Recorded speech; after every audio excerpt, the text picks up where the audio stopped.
I was in the middle of finishing a client project when Sarah and her two ever-present companions cornered me in my own workspace. Sarah had that expression I'd come to dread. The one that meant she was about to declare some grand revelation as though it were a gift bestowed upon me. Kaylin and Belle hovered behind her, smug and expectant. "Leo, darling," she began, her voice dripping with self-importance. "The universe has brought us wonderful news." I sat quietly, waiting for the blow. Kaylin and Belle's landlord is toxic energy, so they're leaving their place. And then I realized, our space has so much room for their amazing energy too. She smiled, radiating influencer-level confidence. I felt my chest tighten. She didn't even pause for me to respond before delivering the final decree. "From now on, my friends live here too. We'll all be the tribe together in one home. You'll adjust." It wasn't a question. It wasn't a conversation. It was an announcement. Kaylin was already eyeing my second monitor like it was his new toy. Belle brushed her hand across one of my plants, as though she already owned it. My condo, my carefully maintained sanctuary, had been reduced in their eyes to a resource to pillage. I could have argued. I could have shouted all the rational reasons why this was absurd. But I knew the script. If I protested, it would be twisted into proof that I was controlling, toxic, unsupportive. I would be the villain in Sarah's next tearful but inspiring Instagram video. So I took a different route. I smiled. "Of course," I said, steady and calm. "Whatever you need, Sarah. Welcome home, guys." The wave of relief that washed over her was instant. She grinned and kissed me. "I knew you'd understand. You're the best. We need to celebrate." Belle squealed, clapping her hands. Within minutes, the three of them were out the door, heading to a cocktail bar to toast their new chapter. The moment the lock clicked shut behind them, the apartment fell silent. My heart slowed, and clarity settled over me like a cold blade. She had said I would adjust. And I would. Just not in the way she imagined. I pulled out every suitcase, every box, and began packing with ruthless efficiency. Her clothes were neatly folded, her endless collection of makeup sealed in containers, her crystals and self-help books stacked tightly into cardboard. I wasn't angry. I was methodical, like a surgeon removing a tumor. In just over an hour, there was no trace of her left in my home. The terrarium, my pride, my rainforest, was draped with a protective cover. That was mine. That was staying. Next, I contacted a 24/7 courier service that specialized in emergency relocations. I gave them her parents' address, along with one final detail. The shipment would be delivered cash on delivery. The dispatcher chuckled knowingly before sending a truck. While I waited, I called a locksmith and booked a complete lock replacement. By the time the courier van arrived, her entire existence was boxed up and ready. 2 men helped me load it all. And as the truck pulled away, I felt a weight I hadn't realized I carried lift from my shoulders. Then came the digital purge. Her fingerprint and Face ID were removed from my devices. Streaming accounts, Wi-Fi, and passwords were reset. Her number and her friends' numbers were blocked. From now on, contact would only happen if I allowed it.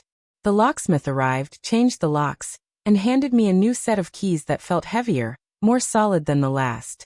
"No one's getting through without a battering ram," he said. The bill stung, but the peace was worth every dollar. By 1 a.m., the condo was mine again. Clean, quiet, peaceful. I made tea and sat in the stillness, breathing easier than I had in months. Around 2:30 a.m., the silence was shattered by drunken laughter echoing down the hallway. My pulse quickened. I heard the rattle of a key in the lock, scraping, then frantic fumbling. "What the?" "It's stuck," Sarah slurred, frustration rising in her voice. More rattling than silence. "Leo," she called, her tone faltering. "Leo, open the door. This isn't funny." I sat still, listening. Then came the pounding. First timid, then violent. Her voice cracked into screams, joined by Kaylin's angry shouts and Belle's whining shrieks. The noise filled the hallway, a desperate and ugly chorus. I let them rage for 10 minutes before I moved.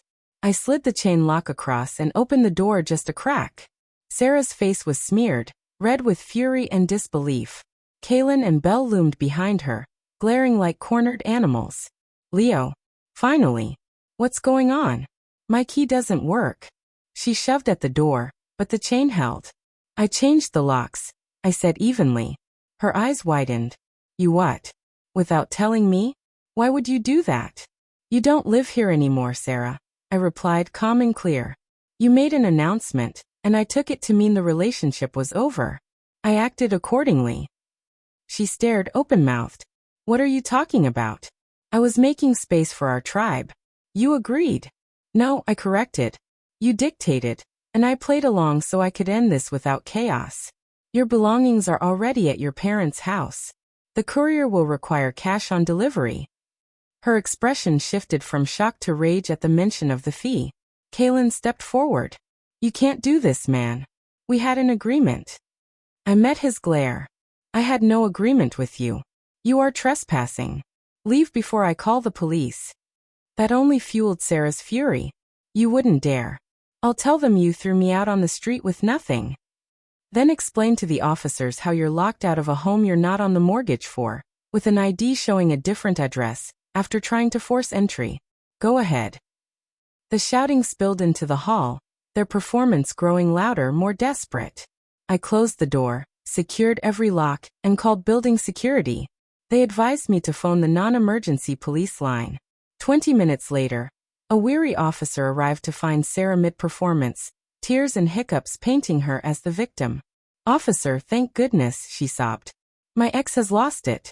He locked me out of our home. I stepped forward, composed. Officer, she was living here as my guest. Tonight, she announced her friends would be moving in without my consent. I ended the relationship. Her belongings have been delivered to her permanent address. She has no legal claim to this property. The officer turned to Sarah. Ma'am, I need to see your ID. Her confidence evaporated as she handed it over. The address printed on it was not mine. She couldn't provide a single scrap of proof that she lived at my place. Not one bill, no mail, nothing in her name tied to my address. I, on the other hand, slid my mortgage statement across the table. The officer glanced at her, unimpressed. Ma'am, this is a civil matter. You don't have the right to be here. You'll need to leave. Her shoulders stiffened, and before walking out, she gave me a glare so venomous it almost burned. You'll regret this, she hissed. The fallout started the very next morning. Her mother, Mrs. Vance, called me with her voice dripping poison. Leonard, I've just paid an obscene fee for boxes of my daughter's belongings. How could you throw out such a sweet girl like garbage? I stayed calm. Mrs. Vance, your daughter tried to move 2 grown adults into my condo without asking. That ended our relationship. I'm not responsible for housing her. She shrieked about me being cold and heartless, but I hung up. That was just the beginning. Sarah immediately launched a smear campaign on Instagram, crying on livestream about her toxic ex, who supposedly kicked her out for helping unhoused friends. She carefully skipped the detail that she was now cozy at her parents' suburban home. My inbox and socials lit up with strangers calling me every name under the sun. By noon, I had locked everything down and made my accounts private. Then came the boldest move yet. An email claiming I had stolen her most valuable asset, my terrarium. She called it a joint art piece, a symbol of her spiritual investment, and demanded either its return or $5,000. The audacity floored me. That terrarium had been mine long before she entered my life. I had receipts, photos, and forum posts to prove it. I scheduled a lawyer consult, who confirmed I was on solid legal ground. With his help, I sent her a formal cease and desist. A week later, she made good on her threat. I was served with papers to appear in small claims court. She demanded $7,500, claiming damages for an illegal eviction and the alleged theft of our collaborative terrarium. Part of me was nervous, but mostly, I felt ready. She wanted a stage, and I was prepared to dismantle her performance. On the day of court, Sarah showed up in a white dress, flanked by her friends Kaylin and Belle, plus her mother. Every one of them dressed like they were attending a funeral. When called, she launched into theatrics, portraying herself as a fragile artist heartlessly discarded. She claimed I threw her into the night, accused me of illegal eviction, and insisted she'd designed and sourced rare plants for the terrarium. Her friends swore to it under oath, lying without hesitation. When it was my turn, I walked calmly to the podium with a single organized folder. Your Honor, I began. Miss Vance was a guest in my home, not a tenant. I laid out the deed, mortgage, utilities, all solely in my name. There was no lease, no rent. Her guest status ended when she informed me 2 friends would be moving into my 1-bedroom permanently. Then I tackled the terrarium. As for this alleged joint project, I have receipts for every component, all dated between 2020 and 2021. I didn't meet Miss Vance until mid-2023. I place photos of the terrarium in my home, time-stamped from before she ever arrived, alongside forum posts documenting its construction. Finally, I played a security doorbell recording from that night, the sound of her screaming and Kaylin making threats. The judge leaned back, eyes fixed on Sarah. When it ended, he asked if she had anything to add. She stammered, but he cut her off. That's enough. Judgment for the defendant. Case dismissed. His tone turned sharp. Miss Vance, you and your witnesses have come dangerously close to perjury. This court is not your stage. Do not waste our time again. The humiliation hit her like a slap. Her face drained of color. But instead of backing down, she escalated. A few days later, an officer from Animal Services knocked at my door. We received an anonymous complaint about an exotic animal in a sealed glass container, he explained. My stomach dropped. She was now trying to get my terrarium confiscated. I invited him inside, showed him the setup, and explained there were only isopods and springtails, no vertebrates. Luckily, he was a hobbyist himself and immediately recognized a healthy, thriving bioactive ecosystem. He chuckled. We get revenge calls like this all the time after breakups. I'll mark this as unfounded and malicious. He left, and when the door shut, I felt rage harden in my chest. She had crossed a sacred line. Up until then, my responses had been defensive. That night, I went on the offensive. Her entire image as an influencer, her brand deals, her so-called coaching, was built on the illusion of authenticity and integrity. I drafted one clean, professional email and sent it to every company tied to her name. The subject line: regarding your brand ambassador, Serafina Vance. Inside, I laid out only the facts. The court record showing her case dismissed with prejudice, the judge's warning about perjury, screenshots of her harassment, and the false Animal Services report. I closed with a single line. As a consumer who values integrity, I thought you would want to be aware of the conduct of the individual representing your brand. Then I hit send. That was 7 months ago. Since then, life has been peaceful, better than I imagined.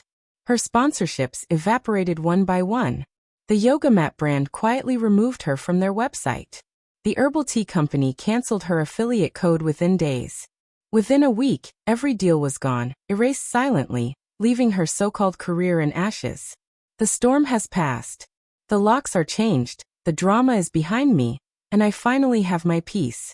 The terrarium thrives. And so do I. She did her best to twist the story, of course. From her childhood bedroom, Sarah recorded a long, tear-streaked monologue where she framed herself as the victim of a vindictive ex-boyfriend and a coordinated, misogynistic takedown. For a short while, some of her followers bought into it. But cracks in the narrative began to appear. People started asking uncomfortable questions. What court case are you talking about? Why did every single sponsor abandon you at once? The blind support she was used to was gone. Without brands validating her image, without sponsorships propping up her lifestyle, her supposed career as an influencer fell apart. Her follower count stopped growing, then began shrinking. Engagement with her posts plummeted. Eventually, she gave up posting altogether.